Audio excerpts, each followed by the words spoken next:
If your life keeps repeating the same frustrations, the same outcomes, the same invisible ceiling, it's not luck, my friend. It is your standard. The world doesn't give you what you want, it gives you what you tolerate, and what you tolerate is determined by the standard you set. Why does this matter so profoundly? Because when you raise your standard, you raise the quality of your thoughts, your actions, and the people you allow near you. Change your standard, and you'll change everything tied to it. In just a few moments, I will share with you, more deeply, how changing your standards can completely reshape your results, your relationships, and your reality. You rise or fall to the level you accept. You do not get what you wish for. You get what you tolerate. The life you have now is not the product of fate. It is the reflection of your standards, what you demand of yourself, what you refuse to accept. If a man accepts being average, then average is exactly what he will receive. Not because he is destined for less, but because he stopped reaching for more. What is a standard? It is the line in the sand. It is the point at which you say, "This is who I am, and this is what I stand for." When you raise it, your life begins to reflect that decision. But if you lower it, if you make excuses for poor behavior, delay your goals, or surround yourself with lesser influence, your life will follow in that direction. How do you begin to raise your standards? It starts with the smallest things: the time you wake up, the order of your room, the integrity of your word. Do you follow through? Do you clean up after yourself? You cannot command a great army if you cannot command your morning. Imagine this. A man wakes at dawn, irons his shirt with care, and writes 3 things he will conquer today. Not because someone told him to, but because that is his code, that is his standard. How differently do you think he walks into the world than the man who rises late, stumbles into the day unprepared, and reacts instead of leads? Ask yourself, what have you been tolerating that must no longer be allowed? Who around you reinforces weakness instead of strength? What would happen if you declared, "No more excuses, this is my new standard"? Your life bends in the direction of your standards. Bend them upward. Everything else will rise with it. Standards define identity, not motivation. A man who waits for motivation will be governed by the weather of his emotions. But a man who lives by standard, he is a storm unto himself. Many people believe that success requires inspiration. But that belief is a trick. It implies that you must feel good to do good. Yet the most accomplished lives were not built by comfort. They were forged by resolve, by identity, by the quiet declaration, "This is who I am, even when I don't feel like it." You must decide what kind of man you are. Not just in public, but in private. Are you the one who pushes forward when no one is watching? Are you the one who acts with discipline when no reward is promised? How do you build that identity? Through repetition, through keeping small promises, through holding your spine straight when it's easier to bend. Begin with one standard: I do not quit, or I keep my word, or even I walk into every room with purpose. Let that standard become your armor. Now picture this. A carpenter begins each morning sharpening his tools, not because he is told to, but because he knows dull blades build crooked houses. That carpenter builds a legacy, not by chance but by code. What code are you living by, or are you drifting? If I followed you for a week, what would your actions say about you? Raise the code, make it your signature.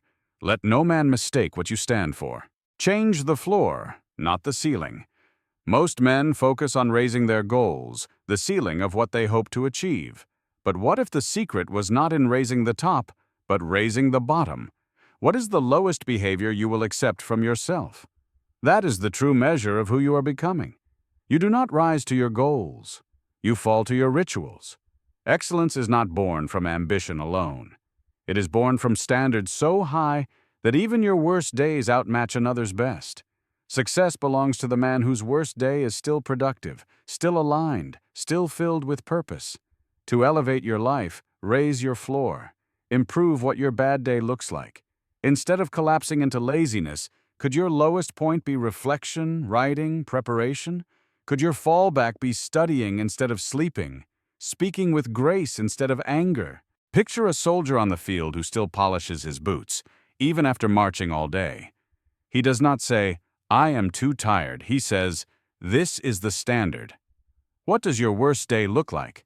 If you raise your floor by 20%, your life may change by 200%. Refuse to collapse. Refuse to spiral. Let even your stumbles carry strength. For your floor is the silent architect of your destiny.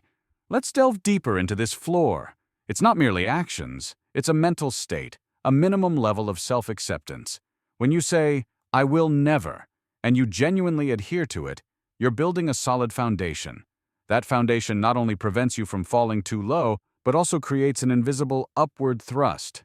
For example, your communication floor might be, "I will never yell at someone, no matter how angry." Your work floor, "I will never submit something I know is incomplete." Your health floor, "I will never go a day without movement, even if it's just 10 minutes. When these floors are set and maintained, they become non-negotiable parts of your identity. Your bad days will no longer be days of complete disarray. They'll be days where, despite fatigue, you uphold your core principles. And that, my friend, is an extraordinary power. Standards attract allies and repel the weak. A man of standards becomes a beacon, not because he tries to shine, but because he refuses to dim. He does not clamor for attention or approval. Instead, he stands firm in who he is and what he expects from himself first, and then from others. The world around him may not always appreciate it. In fact, some will mock him, misunderstand him, or even try to break him. But those who carry strength in their bones and truth in their hearts, they will recognize him, for you see, when you raise your standards, you send out a silent signal. This is who I am, and this is what I allow. The weak may call it arrogance, but the wise call it alignment. You will not attract everyone, nor should you. You will attract those who are meant to walk with you, not drag you. The man of standards does not chase validation. He builds value. His life becomes a monument not to popularity but to principle. And principles outlast trends. They are not moved by the mood of the crowd. They are anchored deep within. When you live this way, you do not need to demand loyalty. You embody it. You do not beg for respect. You command it without saying a word. This transformation begins with refusal. Refusing to laugh at mediocrity. Refusing to excuse bad company. Refusing to remain silent when truth must be spoken. A man who holds his tongue in the face of compromise is not peaceful. He is passive, and passivity is a poison. To live with standards is to live with clarity. You speak what you mean. You mean what you say. Your yes carries weight. Your no creates boundaries. Even if it costs you comfort, it earns you strength. And strength, unlike comfort, builds kingdoms. Imagine a ship's captain. Would he allow men who disregard order to board his vessel?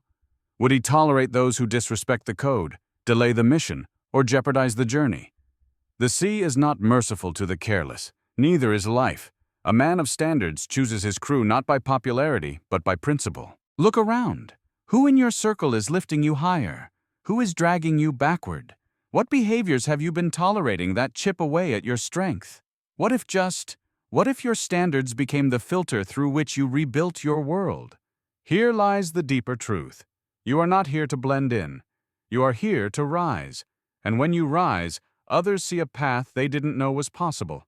Your courage gives them courage. Your standards give them something to reach for. In becoming who you are called to be, you become more than a man. You become a mirror showing others what they could be, if only they chose to live by code, not comfort. Do not lower the bar to make others comfortable. Raise it and see who grows to meet it. That is how leaders are born. That is how legacies are built. The internal struggle when you decide to raise your standards is real. Whispers will tell you you're being too harsh, too demanding. That's the voice of old comforts, of the old self trying to pull you back. Recognize it, acknowledge it, but do not yield. Remember, all growth requires leaving something behind. You cannot carry all your old baggage to a new summit. Pain is temporary. Standards are eternal. Comfort is fleeting. It disappears with the next wind like dust on an open road. But the man who sets a standard and lives by it, he builds something the seasons cannot destroy. He is not tossed by emotions, trends, or trials. He is anchored in choice, in discipline, in quiet defiance of all that seeks to make him soft. Most men wait for pain before they prepare. They wait for difficulty before they define who they are. And when challenge finally comes, they shrink, they scramble, they make excuses. But not the man who has chosen in advance, not the man who has said, Here is what I stand for, and no matter what happens, I do not move.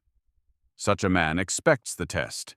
He welcomes it, not because he is reckless, but because he is ready. You must understand this. Strength is not built in the storm, it is revealed there. The man who survives the tempest is the one who trained during the calm.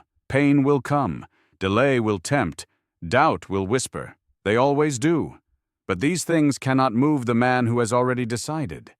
His standard is not up for negotiation. He does not ask, "Should I keep going?" when the path grows hard. He already answered that question long ago. You must set your standard when the winds are still, when no one is watching, when quitting would be easy, but you choose to continue anyway. That is the moment where legends are made. The lost man waits until pressure comes, then folds. The legendary man prepares in advance, then conquers. Picture the blacksmith.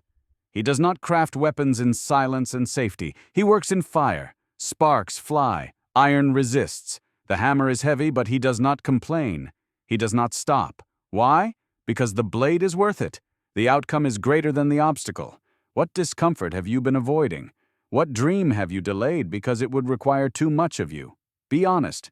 You know what it is. That one thing you keep pushing off. That one thing you say, one day. And what if you decided today, once and for all, no matter what, I do not break? That decision, that standard becomes your strength. It becomes your vault, your fireproof chamber of resolve.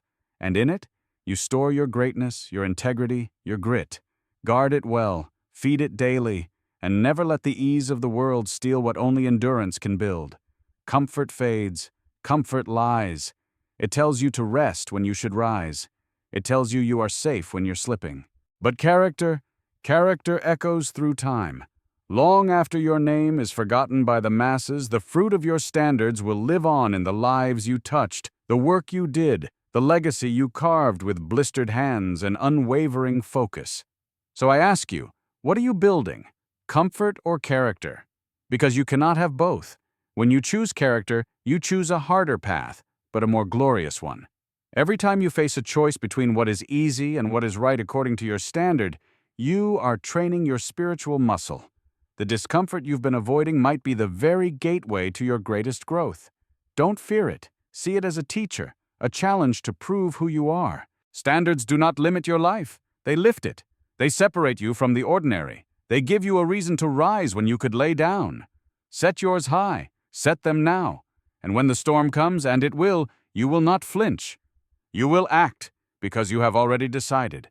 And that, my friend, is the mark of a man who conquers the seasons. Your standards must be public, not private.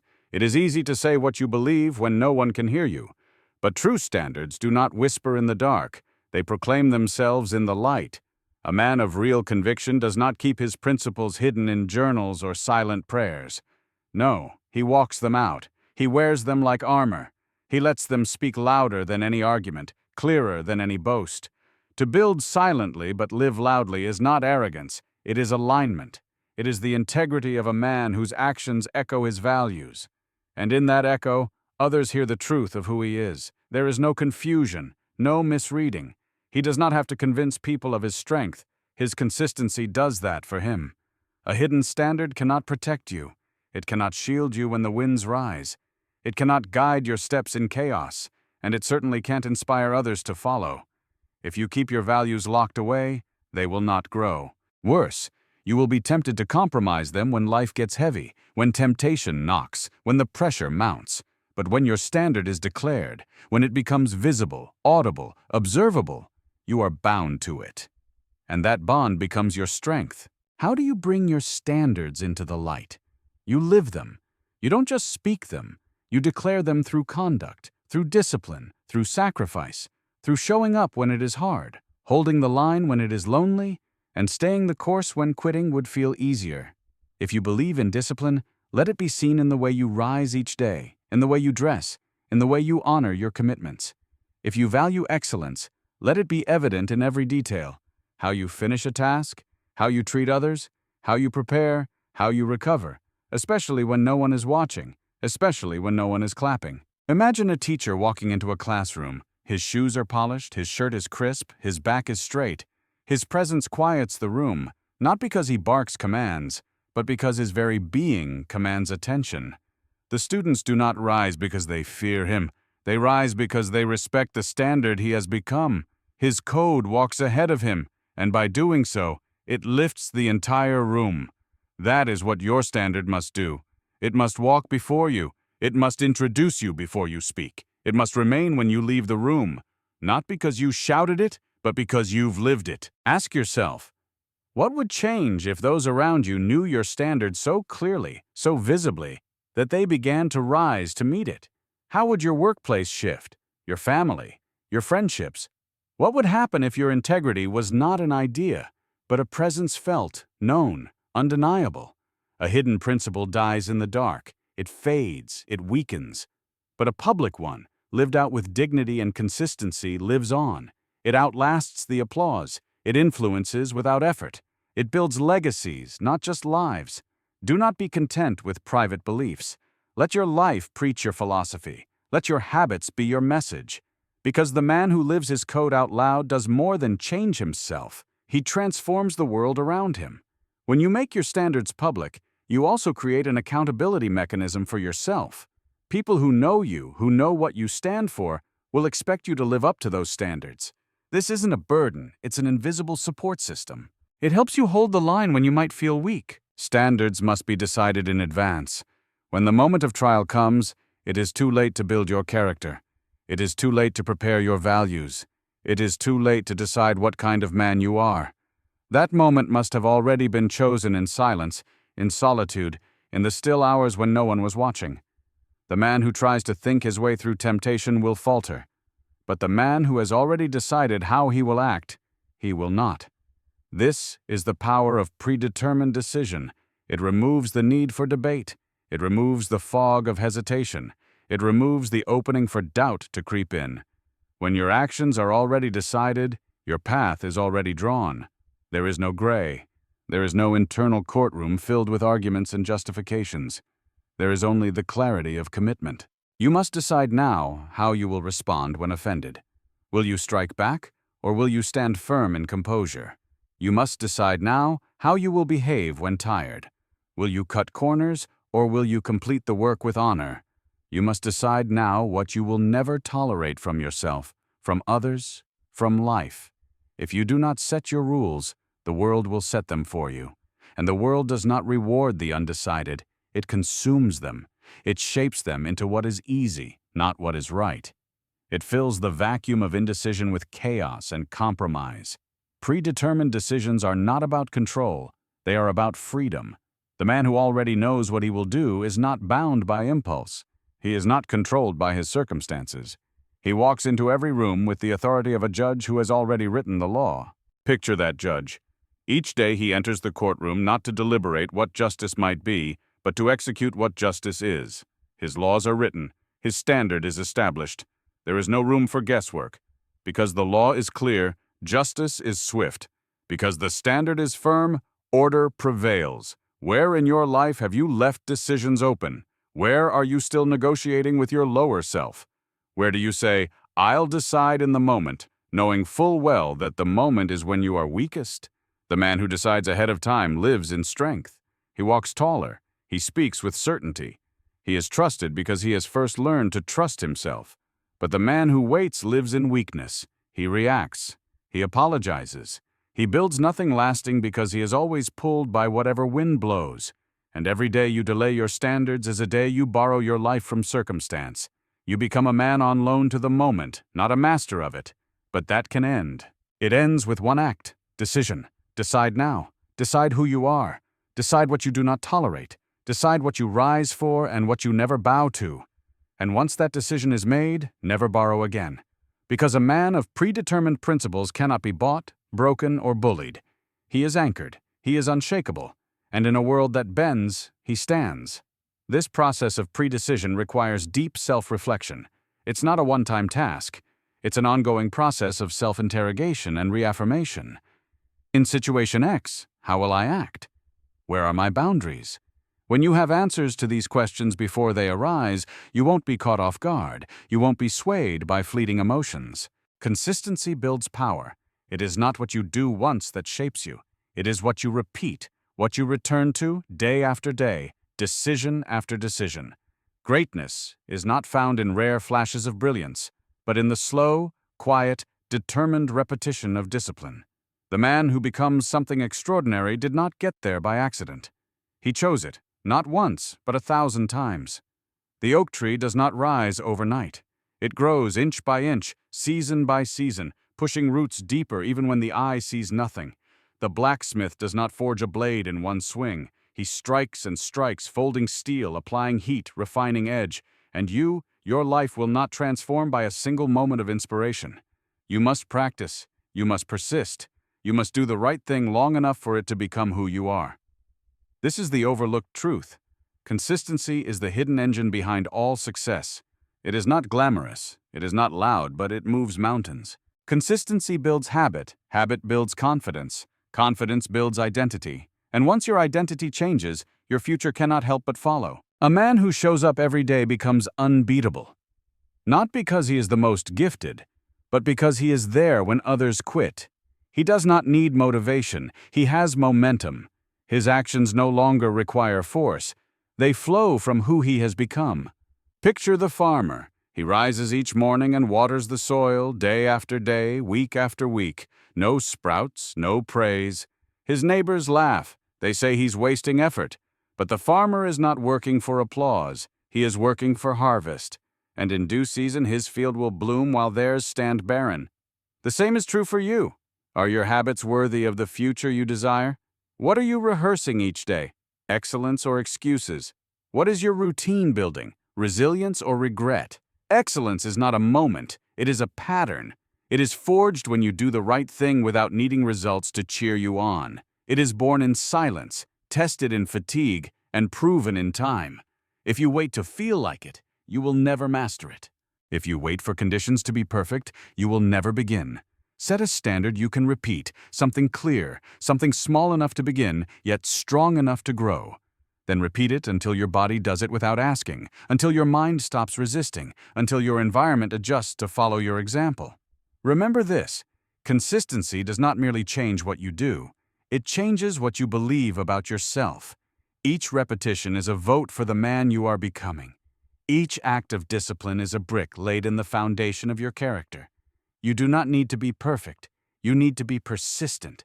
You do not need to know the outcome, you need to know the process. And once the process becomes your way of life, the outcome will take care of itself. So begin again today. Begin small, begin quiet, but begin. Then do it again tomorrow, and the next day, and the next. Because the man who remains when others disappear, the one who shows up when no one is watching, is the one who earns what others only dream of. That is the power of consistency, and it is available to you right now. Do not underestimate the power of small, repeated actions. A single drop of water may seem insignificant, but thousands, millions of drops can wear away stone. Your consistency is those drops of water. Standards turn vision into reality. A dream without a standard is fantasy. It may excite the imagination, stir the soul, and bring warmth to the heart. But without a code to guide it, it drifts like a ship without a rudder. A dream anchored to a standard, however, a code of conduct, a rule of life, becomes a plan. And when that plan is followed by consistent discipline, the impossible becomes possible. The vision becomes tangible. The dream becomes real. It is not enough to desire success. Desire is only the spark. You must build success with your bare hands, brick by brick, habit by habit, day by day.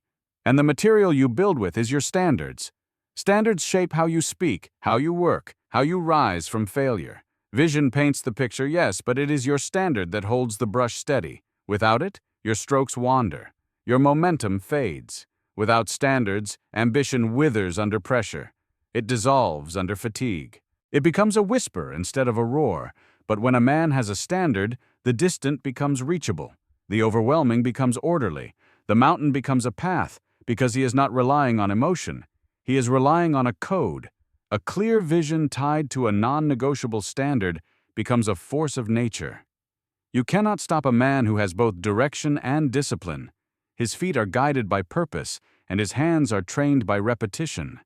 So decide what kind of future you want. Be specific, be bold. And then ask yourself, what kind of man builds that future? What kind of character does he carry? What kind of habits does he honor each morning? What kind of attitude does he bring to failure? What kind of integrity does he guard when no one is watching? Because you will never outbuild your character. Your dreams rise only as high as your standards. No further, no faster. The foundation must be strong. Picture the architect. He sketches the outline of a cathedral. Vaulted ceilings, towering spires, walls of stone and light. The drawing inspires, but inspiration alone cannot build it. Without measurements, without proportion, without rules, his vision remains ink on paper. But when he draws with standard height, width, depth, his vision becomes structure. His idea becomes something generations will walk through. That is what standards do. They turn dreams into buildings. They make the abstract concrete. They shape energy into architecture. So, where have you been hoping instead of building? What parts of your dream have been left to emotion instead of execution? Where are you drifting when you could be directing? The scaffolding of your future is built with daily actions, with non-negotiables, with unwavering codes. And once you set them, once you say, "This is what I demand from myself," the world begins to conform to your direction. You do not need a new dream. You need a higher standard, one that lifts your days, sharpens your mind, and strengthens your heart. Raise it, write it, live it, and your dream will no longer feel distant. It will stand before you, solid, measurable, earned, because the man who lives by a standard does not wait for the future. He builds it. Your vision can be grand, but if your daily standard of action is low, that vision will remain a beautiful illusion. Ask yourself, to achieve Vision X, what daily standard Y do I need to consistently maintain? This linkage is key. Your standard is your silent sermon. What you say may be heard once, but how you live, that is watched forever. Your standards preach louder than your words. In a world overflowing with noise, it is not the voice that commands attention, it is the example. And example, when consistent and principled, becomes a legacy. People do not follow explanation, they follow demonstration. They do not change because of lectures, they change because of leadership. If you want to influence others, don't raise your volume, raise your conduct. If you want to inspire, let your life do the talking. Let your daily decisions become the loudest message in the room. Words are important, but character is undeniable. Anyone can say the right thing, but it takes a rare kind of man to be the right thing. You must become the message you want the world to hear. Let your discipline teach. Let your effort explain. Let your grace convict. Your standard, lived consistently, becomes the sermon no one forgets. You do not need a title to lead. You do not need a stage to influence. You do not need a spotlight to be seen. You need a standard, and when you live by it with quiet consistency, others will notice. People notice who shows up early, who works with care, who listens without judgment, who acts with strength in silence. Think of the stonecutter. He labors alone day after day in the corner of the quarry. No crowd gathers, no applause echoes. But still he hammers, still he shapes, still he endures. He does not need to shout. He does not need to boast. His chisel sings the song of greatness, and those who pass by, they pause. They feel the weight of his discipline. They hear the melody of his mastery. That is how you lead, not by force, but by fidelity. Not by persuasion, but by principle. You do not chase attention, you draw it. You do not demand respect, you embody it. Ask yourself, what sermon does your life preach? What message do your habits declare? What lesson are you teaching with your time, your tone, your consistency? If your life was the only message someone ever heard, what would they walk away believing? If you want to change the world, you must begin where all great change begins, within. Raise your standard, live it in secret, uphold it in silence, practice it when no one thanks you, defend it when no one stands beside you, and over time, your life will become the lighthouse others navigate by. Because the loudest voice in any room is not always the one making the speech. It is often the one who lives their standard so deeply, so visibly, so undeniably, that others feel their integrity without a word being spoken. The world does not need more talk. It needs more truth lived, more courage demonstrated, more grace practiced, and more men who choose to lead not by declaring their standard, but by becoming it. So let your conduct rise, let your life speak, let your discipline preach, and let your standard lead the way. A higher standard demands higher preparation. You cannot expect the rewards of excellence while living by the habits of mediocrity. Life does not hand out greatness to the wishful, it delivers it to the prepared. The man who raises his standard must also raise his readiness. For it is not at the moment of opportunity that you become ready. It is long before, in the hidden hours of practice, that greatness is forged. When you demand more from life, life demands more from you. The man who sets a standard of excellence cannot indulge in the comforts of the average. He cannot drift with the masses and expect to arrive at uncommon destinations. He must do what others delay, read what others ignore, train while others rest. Greatness requires rehearsal, and rehearsal is not glamorous. Preparation does not shout, it whispers in the quiet. It happens in solitude. It offers no immediate reward, no guaranteed result, but it is what separates the man who talks about the future from the one who shapes it. A high standard demands high effort. There is no shortcut, no exception. To become a man worthy of greatness, you must live like it before you see it. You must act as if the opportunity is already on its way, because one day it will be.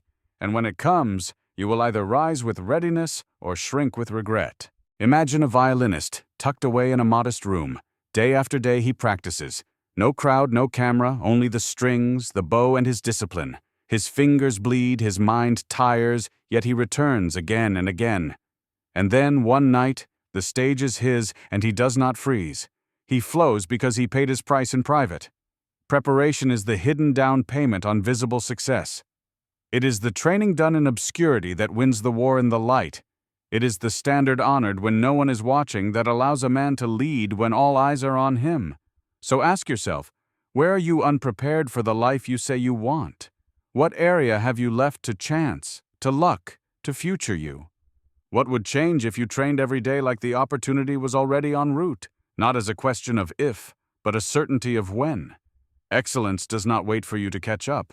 It rewards those who stayed ahead. It honors those who practiced in faith, those who believed so deeply in their calling that they prepared for it even before it arrived. Do not wait for the call. Do not wait for the invitation, the applause, the permission.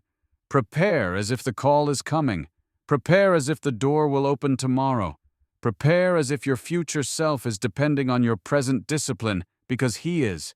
One day the curtain will rise, the door will swing wide, the opportunity will arrive, and when it does, there will be no time to learn, to practice, to prepare. You will either step forward in confidence or watch it pass in silence. Only the prepared shall rise. Only the man who honored the hidden hours will carry the weight of greatness. So begin today. Train with purpose. Read with focus. Work with intention. Set your standard high, and then become the man who is worthy of it. Because success is never an accident. It is the reward of relentless preparation meeting the moment of opportunity. Be ready, stay ready, and rise. This preparation also includes mental preparation for setbacks. Not every effort will yield immediate success. The man with high standards doesn't crumble at failure. He learns from it, adjusts, and continues with even better preparation. Raising standards requires letting go. Not everything can go with you. Not every habit, not every belief, not every relationship. When you decide to raise your standard, you must also decide what must be left behind. Because elevation demands elimination. You cannot rise while gripping the weight of your past. Old habits, old excuses, old alliances that pull you backward under the illusion of comfort. These things are familiar, but they are not faithful to your future. The man who climbs a mountain does not pack for the valley. He does not carry what once made sense in a different season. He must travel light. He must choose comfort or summit, and that choice is painful. You may feel the sting of letting go. You may grieve what once served you, what once made you feel safe. That is natural. But the pain of growth is always less than the regret of staying small. Better to hurt now for a future you believe in than to ache forever over a future you forfeited.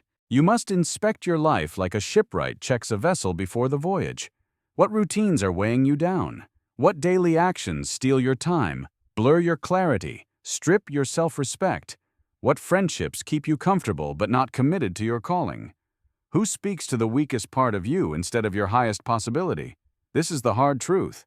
You cannot take everything with you, and if you try, the climb will break you. There is a cost to change, but there is a greater cost to staying the same. Picture a man boarding a ship to a new world. The captain looks him in the eye and says, "Only what is necessary." And the man hesitates. He looks at the trinkets of his past, the tools that once worked, the keepsakes of an older life. But he knows the land ahead demands a different version of him. And so he steps forward with less baggage, but more resolve. Ask yourself, what must you now release in order to rise? What patterns, possessions, or people are chaining you to a version of yourself that no longer fits?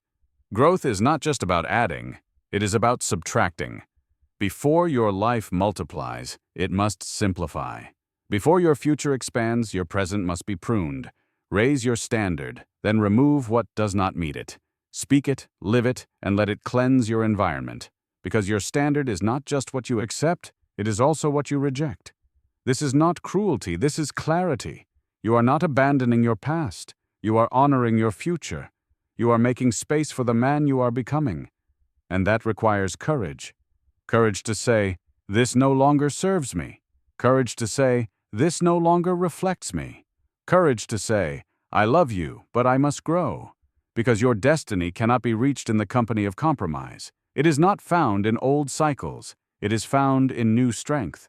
So look around, look within, choose what stays, choose what goes, and then move.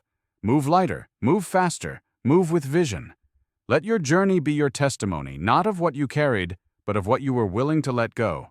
Because the man who climbs is not the one with the most, but the one with the least necessary. You do not grow by keeping, you grow by releasing, and when you do, you make room for greatness to find you on the path. Let go and rise. This process of letting go can create temporary loneliness. People who don't share your new standards may drift away, but this loneliness is temporary. It creates space for new people, new relationships, better suited to the person you are becoming. Your standards are reflected in your environment. The space you inhabit reflects the standard you set. It is not merely background, it is declaration. A man who lives in order, clarity, and beauty is not boasting. He is revealing what he believes about himself. He is saying without words, "I matter, my work matters, my life matters." But the man who accepts clutter, chaos, and decay, even in silence, is declaring just as loudly, "This is what I deserve, this is what I will allow." Your environment is not passive, it is active. It trains you, it speaks to you, it either sharpens you or dulls you. You must build a temple around your habit, a sanctuary around your mission. You must walk into your space and feel it call you upward, not drag you downward. If your environment makes you lazy, you will become lazy. If it inspires you to rise, you will rise without resistance. Look around. What do you see? Do your surroundings lift your vision or blur it? Are your tools within reach? Is your desk clear or crowded? Is your schedule structured or scattered? Your space is not a storage unit. It is a mirror, and it reflects what you tolerate. If your environment weakens you, change it. Not tomorrow, now. Remove what is broken, clean what is stained, throw out what insults your future. Let go of what no longer belongs in the life you are building. Surround yourself with tools, not distractions, with symbols of inspiration, not cluttered noise. What you see every day begins to shape what you believe, and what you believe shapes what you become. You are not merely living in a room. You are living in a reflection. Your desk, your clothes, your wall, your schedule, your digital space, all of it speaks. All of it sends a message back to you. This is your standard.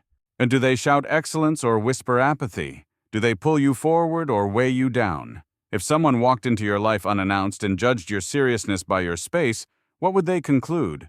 Imagine walking into the study of a great statesman. The room is still, books in place, notes prepared, chair aligned with purpose.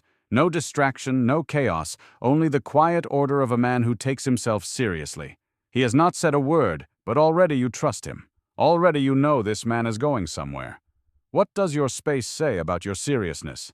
Would a visitor believe you are headed for greatness? Would they sense intention, vision, respect? Or would they see the signs of drift, disorder, delay? Your environment is not everything, but it is the beginning. It sets the tone. It becomes the training ground.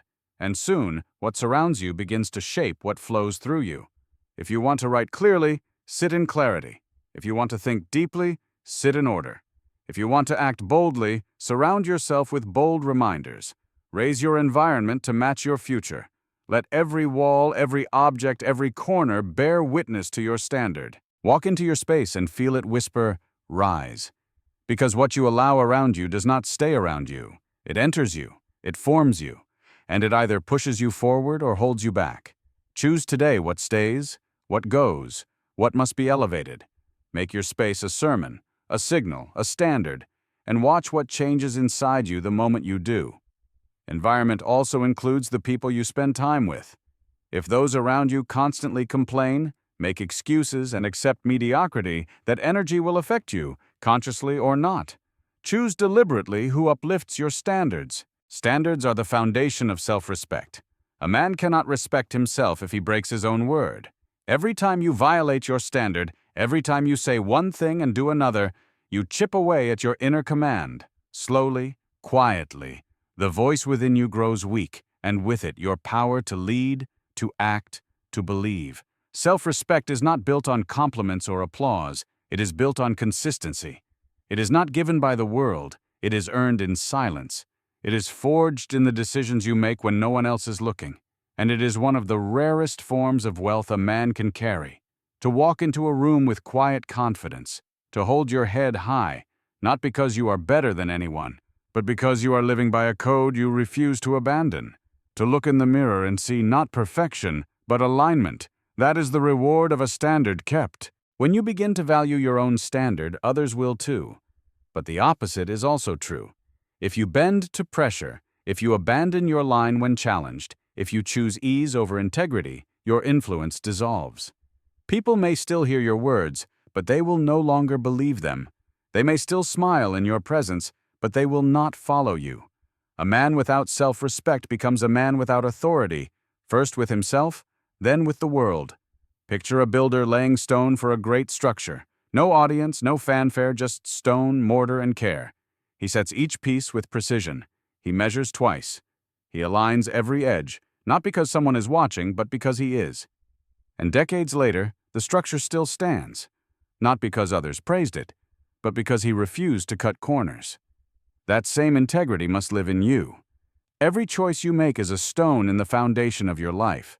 Weak choices build weak structures, but strong choices, held to your standard, build something that endures. Where have you betrayed your own standard? Where have you made promises to yourself and not kept them? Where have you said, "I will change," but continued in the same cycle? This is not a place for shame. It is a place for clarity, for confrontation, because you cannot fix what you won't face, and you cannot rise if your inner foundation is cracked.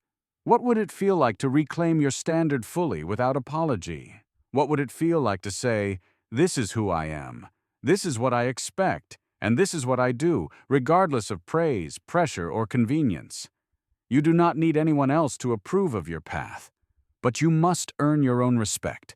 You must be able to trust your own voice again, and that trust is earned in action, in repetition, in the invisible victories that no one claps for, but that build strength inside. Hold your line, rebuild it where it has cracked. Restore what you once honored, because your future will only rise to the level of your integrity, and the man who refuses to break his own standard becomes the one others trust to lead, to build, to rise, not by force, not by flash, but by the undeniable power of a life lived in alignment. Earn your own respect, then guard it like treasure, because once you have it, no one can take it away. You teach others how to treat you by what you accept. People learn how to treat you by how you treat yourself. You are the first example of how the world should engage with you. If you accept disrespect, they assume it is permitted. If you tolerate lateness, they believe your time holds no value. If you ignore your own values, they will too. People respond not to what you ask for, but to what you allow. Your standard is not just a shield for yourself, it is a guide for others. It is your silent instruction to the world. This is how I expect to be treated. This is what I consider acceptable. When you live with clarity, others know where you stand. When you speak with conviction, others take your words seriously. When you uphold your own boundary without flinching, you teach others to rise. And when you lead your life with discipline and honor, you show others the kind of person you expect in return. This is not about arrogance. It is about honor. The man who values himself does not need to demand respect. He invites it by example. His life becomes a model of integrity, and others either adjust to meet him or quietly step aside. Imagine a craftsman who inspects every detail before delivery. His work is clean, aligned, precise. He does not ship products with flaws. He does not allow shortcuts. He doesn't yell about quality. He lives it. And so, over time, his clients bring him their best work. They speak with care. They match his standard. Why? Because he taught them how. You do the same in your friendships, in your workplace, in your home. You are always teaching, not through lectures, but through living, not through expectations, but through example. Ask yourself, where in your life have you allowed others to lower the tone? Where have you swallowed discomfort to keep the peace? Where have you silenced your standard because it made others uncomfortable? And what would change if your very presence demanded excellence, not through force, but through example? What would shift if others knew that with you, only respect, clarity, and purpose would be tolerated? People often try to change others through words, but the world listens more to your standards than your speeches. A firm boundary speaks louder than 1,000 reminders. A man who respects his own time doesn't have to argue about lateness. A man who honors his values doesn't have to beg for others to do the same. He simply lives them and lets the world adjust. This is how leaders are born. This is how culture is shaped, not by volume, not by protest, but by a single individual who holds the line with unwavering consistency. So look at your life. What line have you let blur? What standard have you lowered to avoid conflict? What self-respect have you traded for acceptance? Now raise it. Speak it if needed, but above all, live it. And never lower it for anyone who refuses to rise. Because the man who honors himself teaches the world to do the same, not through demands, but through discipline, not through ego, but through quiet power. Do not ask for more respect. Command it, not through control, but by becoming the kind of man whose life leaves no other choice. Let your standards speak. Let your actions teach. Let your presence lift, and the world will listen. When you are firm with your standards, some people will feel uncomfortable. They might try to pull you down to their level. This is a test. Your consistency in these moments will reinforce your standard and your self-respect. Standards are set in solitude, proven in pressure. The quiet moments reveal your intent, but the storm reveals your standard. In solitude, it is easy to whisper promises to yourself. I will be disciplined. I will be strong. I will not fold. The air is still. The mind is clear. There is no conflict to contend with. But pressure, real pressure, uncovers the truth. It shows whether your foundation is made of stone or sand. Words are easy in peace. Convictions are tested in chaos. The man who builds himself only in moments of calm is unprepared for war. But the man who uses solitude to fortify his mind, to sharpen his values, to cement his standard, that man walks into hardship ready, not because he is fearless, but because he is trained for the moment others dread. You must use solitude to build what pressure will soon reveal. Silence is your workshop. It is where you forge your values, refine your decisions, clarify your boundaries. The man who meditates on who he is and who he refuses to become is the man who gains armor before the arrows fly. But the man who waits for the battle to decide who he is has already lost. The fire does not create the sword. It reveals whether the sword was tempered correctly. If your identity is not fixed before the storm will fix it for you. Take time alone, uninterrupted, unfiltered, without distraction. Sit with your thoughts. Confront the uncomfortable. Write your code. Speak it aloud. Decide who you are. Decide what you will not do. Decide what you will always do. Because when the moment comes, when the test arrives, you will not have time to decide.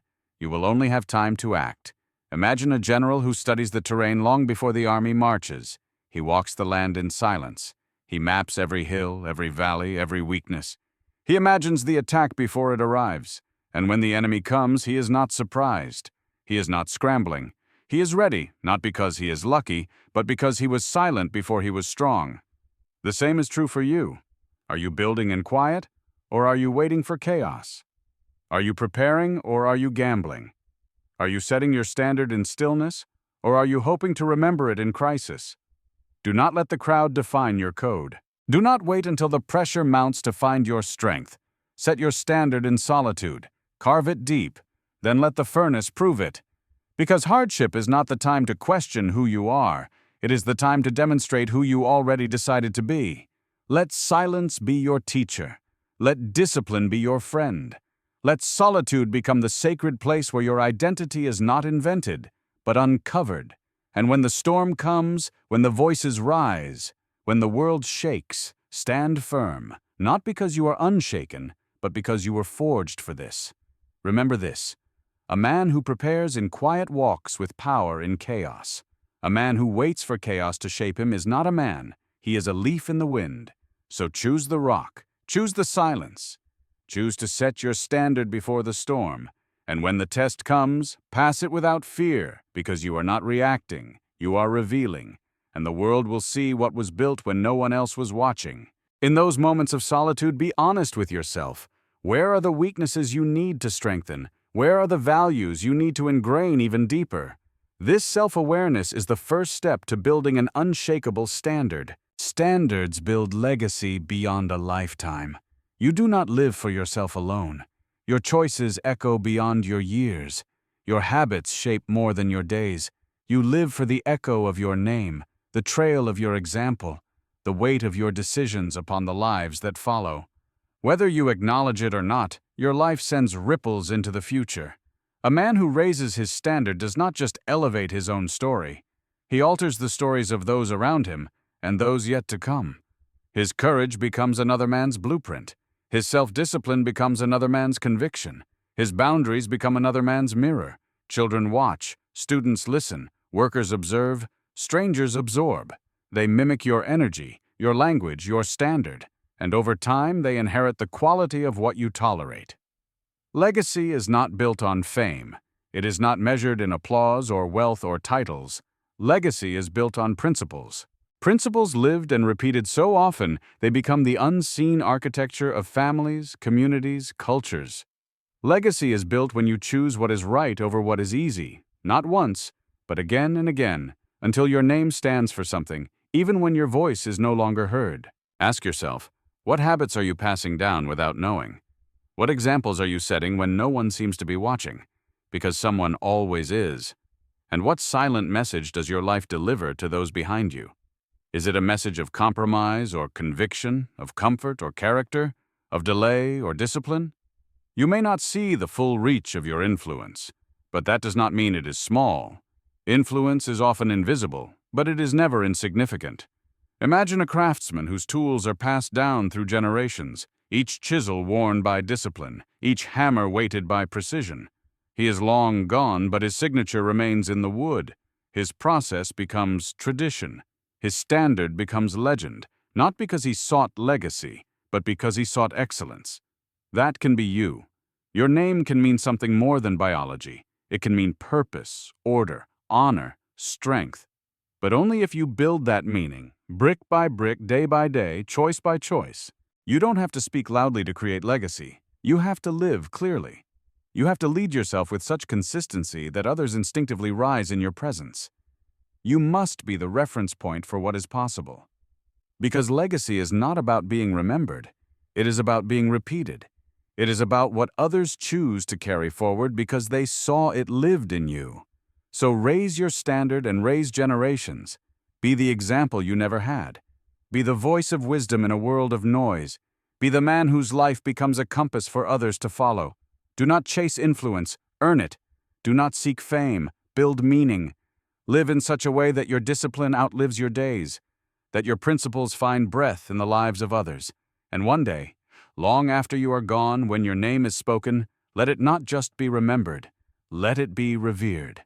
Let your life say, "Here walked a man who stood for something, and because he stood, others learned to rise." That is legacy. That is power. That is the reward of a standard kept. Build it now, and let time carry it forward. Your standards reveal what you worship. Every man worships something. The question is not if, but what. Worship is not limited to temples or hymns. It lives in the unseen choices, the sacred routines, the silent devotions of our lives. And your standard is the altar. Whatever you prioritize, protect, and practice is what you ultimately revere. If you prioritize ease, you worship comfort. If you excuse dishonor, you worship approval. If you sacrifice your time for pleasure but not purpose, your loyalty has already been declared. But if you rise at dawn, write with diligence, speak with honesty, then you worship truth. You serve something greater than convenience. You honor the eternal. What you protect with your time, your energy, and your attention, that is your real devotion. That is your daily liturgy. Your standards reveal your God, whether it is excellence or apathy, self-mastery or self-indulgence. There is no need to shout your beliefs. Your routines already declare them. The man who guards his time does not need to explain it. His calendar speaks for him. The man who sharpens his mind, disciplines his body, and holds his tongue is preaching with his presence. He does not perform, he honors quietly, consistently. Imagine a monk who sweeps the floor each morning, not because anyone watches, not because he is told to, but because the act is holy, because every stroke of the broom is a prayer, every moment of silence a declaration. His day is not divided between sacred and secular, it is all worship. Every movement is devotion. Every task a sermon. Your life is the same. Every act tells a story of what you believe. Your posture when no one sees. Your effort when there's no reward. Your integrity when the pressure mounts. These are your rituals, and they reveal what you truly hold sacred. Ask yourself, what do your habits bow to? What does your life exalt? Do your actions lift up truth, honor, and purpose? Or do they kneel before comfort, comparison, and compromise? Because worship is not just about lifting hands, it is about lifting standards. It is about treating the ordinary with extraordinary intention. It is about choosing what is right, even when it is hard, over what is easy, even when it is popular. If you want to live with honor, start by setting a standard worthy of reverence, a standard that aligns your soul, your body, your voice, a standard that makes your life an altar and your actions a form of prayer. And once set, protect it, defend it, return to it.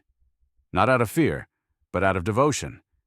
Because when a man chooses to live this way, with reverence for time, for truth, for principle, he becomes more than a man. He becomes a presence, a living message, a quiet force that calls others to rise. So build your standard, make it your temple, and let every word, every hour, every deed be worship. Not for applause, not for recognition, but for the sacred call to live with meaning. Because the world does not need more noise. It needs more men whose lives whisper of something holy. Let your standard be that whisper. Let it echo in how you work. Let it resound in how you live. And in doing so, let your life become your truest form of worship.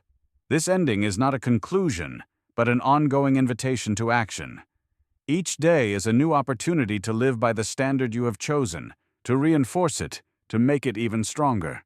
And in that journey, you will not only change your own life, but also contribute to elevating the world around you.